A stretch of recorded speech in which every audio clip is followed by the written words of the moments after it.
राधे राधे दोस्तों, जय श्री कृष्णा। इस वीडियो में आप रमा एकादशी व्रत कथा को सुनेंगे। कार्तिक माह में पड़ने वाली कृष्ण पक्ष की एकादशी को रमा एकादशी कहा जाता है। तो आइए रमा एकादशी का श्रवण करते हैं। हरि ओम नमो नारायणाय। धर्मराज युधिष्ठिर कहने लगे कि हे भगवान, कृपया करके आप मुझे कार्तिक माह के कृष्ण पक्ष की एकादशी के विषय में बतलाइए। इस एकादशी का क्या नाम है तथा इसके व्रत का क्या विधान है, इसकी क्या विधि है, इसका व्रत करने से किस फल की प्राप्ति होती है, कृपया करके यह विस्तार पूर्वक कहिए। भगवान श्री कृष्ण बोले कि कार्तिक माह के कृष्ण पक्ष में दीपावली के 4 दिन पहले आने वाली इस एकादशी को लक्ष्मी जी के नाम पर रमा एकादशी कहा जाता है। इसे पुण्यदायिनी एकादशी के नाम से भी जाना जाता है। इसके प्रभाव से ब्रह्म हत्या जैसे महापाप भी दूर हो जाते हैं। यह बड़े बड़े पापों का नाश करने वाली है। इसका महात्म्य मैं तुमसे कहता हूँ, तुम ध्यान पूर्वक सुनो। हे राजन, प्राचीन काल में मुचुकुंद नाम के एक राजा थे। उनकी इंद्र के साथ मित्रता थी और साथ ही यम, कुबेर, वरुण और विभीषण भी उसके मित्र थे। यह राजा बड़ा धर्मात्मा, विष्णु भक्त और न्याय के साथ राज्य करता था। उस राज्य की एक कन्या थी जिसका नाम चंद्रभागा था। उस कन्या का विवाह चंद्रसेन के पुत्र शोभन के साथ हुआ था। एक समय वह शोभन ससुराल आया। उन्हीं दिनों जल्दी ही रमा एकादशी भी आने वाली थी। जब व्रत का दिन समीप आया तो चंद्रभागा के मन में अत्यंत सोच उत्पन्न हुआ कि मेरे पति अत्यंत दुर्बल हैं और मेरे पिता की आज्ञा अत्यंत कठोर है।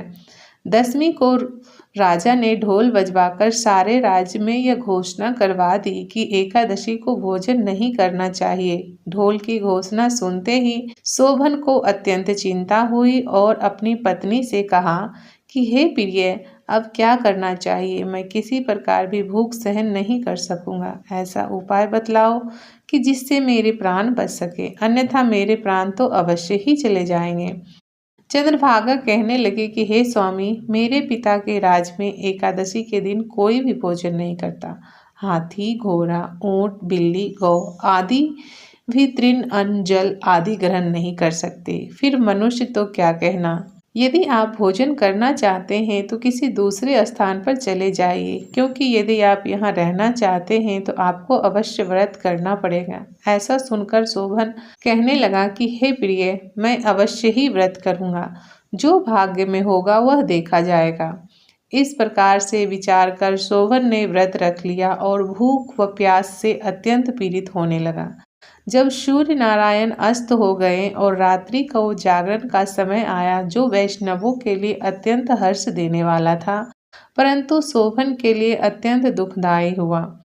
प्रातः काल होते शोभन के प्राण निकल गए। तब राजा ने सुगंधित काष्ठ से उसका दाह संस्कार करवाया, परंतु चंद्रभागा ने अपने पिता की आज्ञा से अपने शरीर को दग्ध नहीं किया और शोभन की अंत्येष्टि क्रिया के बाद अपने पिता के घर में ही रहने लगी। रमा एकादशी के प्रभाव से शोभन को मंदरांचल पर्वत पर धन्य धान से युक्त तथा शत्रुओं से रहित एक सुंदर देवपुर प्राप्त हुआ। वह अत्यंत सुंदर रत्न और जटिल स्वर्ण खंभों से निर्मित अनेक प्रकार के स्फटिक मणियों से सुशोभित भवन में बहुमूल्य वस्त्राभूषणों तथा छत्र व चंबर से विभूषित गंधर्व और अप्सराओं से युक्त सिंहासन पर आरूढ़ ऐसा शोभामान होता था मानो दूसरा इंद्र विराजमान हो। एक समय मुचुकुंद नगर में रहने वाला एक सोम शर्मा नामक ब्राह्मण तीर्थ यात्रा करता हुआ घूमता घूमता उधर जा निकला और उसने शोभन को पहचाना कि यह तो राजा का जमाई शोभन है। उसके निकट गया। शोभन भी उसे पहचान कर अपने आसन से उठकर उसके पास आया और प्रणाम आदि करके कुशल प्रश्न किया। ब्राह्मण ने कहा कि राजा मुचुकुंद और आपकी पत्नी कुशल से है। नगर में भी सब प्रकार से कुशल से हैं, परंतु हे राजन, हमें आश्चर्य हो रहा है। आप अपना वृतांत कहिए कि ऐसा सुंदर नगर जो कभी न देखा न सुना आपको कैसे प्राप्त हुआ। तब शोभन बोला कि कार्तिक कृष्ण पक्ष की एकादशी के व्रत करने से मुझे यह नगर प्राप्त हुआ है, परंतु यह अस्थिर है। यह स्थिर हो जाए ऐसा उपाय कीजिए। ब्राह्मण कहने लगा कि हे राजन, यह स्थिर क्यों नहीं है और कैसे स्थिर हो सकता है? आप बताइए, फिर मैं अवश्य में वह उपाय करूँगा। मेरी इस बात को आप मिथ्या न समझिए। शोभन ने कहा कि मैंने इस व्रत को श्रद्धा रहित होकर किया, अतः यह सब कुछ अस्थायी है। यदि आप मोचूकंद की कन्या चंद्रभागा को यह सब वृतांत कहे तो वह स्थिर हो सकता है। ऐसा सुनकर उस श्रेष्ठ ब्राह्मण ने अपने नगर लौटकर चंद्रभागा से सब वृतांत कह सुनाया। ब्राह्मण के वचन सुनकर चंद्रभागा बड़ी प्रसन्नता से ब्राह्मण से कहने लगी कि हे ब्राह्मण, ये सब बातें आपने प्रत्यक्ष देखी है या स्वप्न की बात कर रहे हैं? ब्राह्मण कहने लगा कि हे पुत्री, मैंने महावन में तुम्हारे पति को प्रत्यक्ष देखा है, साथ ही किसी से विजय ना हो ऐसे देवताओं के नगर के समान उनका नगर भी देखा है। उन्होंने यह भी कहा कि यह स्थिर नहीं है, किस प्रकार वह स्थिर रह सके सो उपाय करना चाहिए। चंद्रभागा कहने लगी कि हे विप्र, आप मुझे वहां ले चलो, मुझे पतिदेव से दर्शन की तीव्र लालसा है। मैं अपने किए हुए पुण्य से उस नगर को स्थिर बना दूंगी।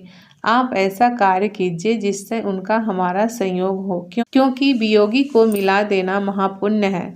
सोम शर्मा यह बात सुनकर चंद्रभागा को लेकर मंदरांचल पर्वत के समीप वामदेव ऋषि के आश्रम पर गया।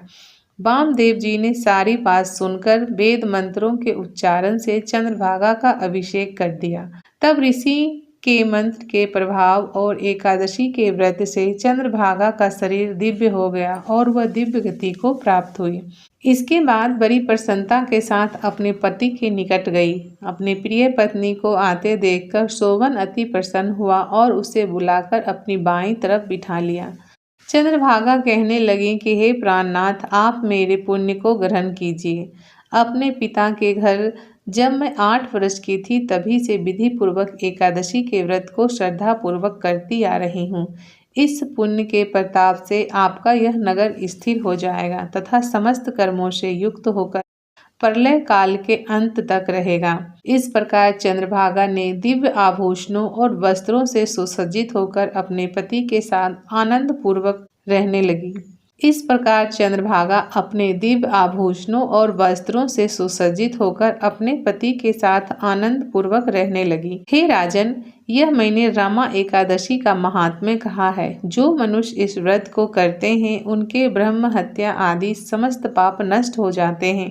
कृष्ण पक्ष और शुक्ल पक्ष दोनों ही एकादशियां समान है, इनमें कोई भेदभाव नहीं है, दोनों समान फल देती हैं। जो मनुष्य इस महात्म्य को पढ़ते अथवा सुनते हैं वे समस्त पापों से छूटकर विष्णु लोक को प्राप्त करते हैं। बोलिए विष्णु भगवान की जय, श्री नारायण की जय। दोस्तों, यदि आप आरती सुनना चाहते हैं, एकादशी व्रत की आरती चैनल पर अपलोडेड है, आप प्लेलिस्ट में जाके देख सकते हैं। उसके साथ ही मैं एकादशी आरती का लिंक डिस्क्रिप्शन बॉक्स में दे दूंगी।